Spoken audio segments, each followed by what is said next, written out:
Tumigil ang marami para saksihan ang makapigil hiningang simulation ng isang chopper rescue sa Quezon Memorial Circle sakaling mangyari ang pinangangambahang malakas na lindol.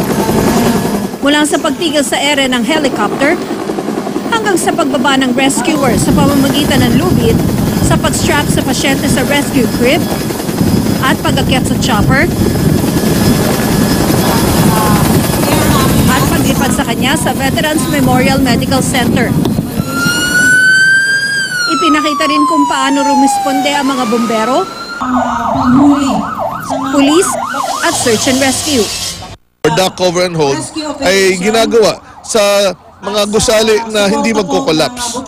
No? Importanteng malaman yon kasi baka mag-collapse yung bahay kahit mag-duck cover and hold ka, baka ikaw rin ay mamatay. Kapag magkaroon ng lindol, ang inyong bahay ba ay guguho o mananatiling nakatayo? Para makasiguro, may inihanda ang DOST na isang online questionnaire na makikita sa website ng FIVOLTS para makatulong sa inyo.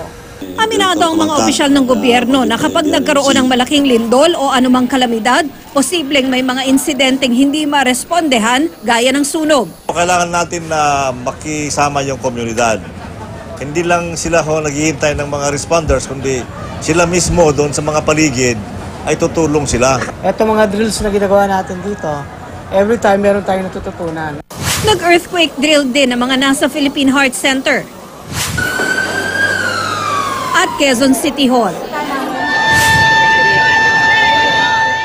Nakiisa rin sa earthquake drill ang mga estudyante ng Batasan National High School. Lumahok din sa nationwide earthquake drill ang Pempo Elementary School sa Makati. Sabay-sabay na nagsuot ng headgear at lumabas sa mga classroom ang mga guro at estudyante. May earthquake drill din ang iba't ibang eskwelahan at organisasyon sa Baguio City. Sa Bontoc Mountain Province naman, isang estudyante ang tunay na hinimatay sa gitna ng drill na mabilis namang narespondehan. Tuloy rin ang drill, meron pang kunwaring natamaan ng debris at isinakay sa ambulansya.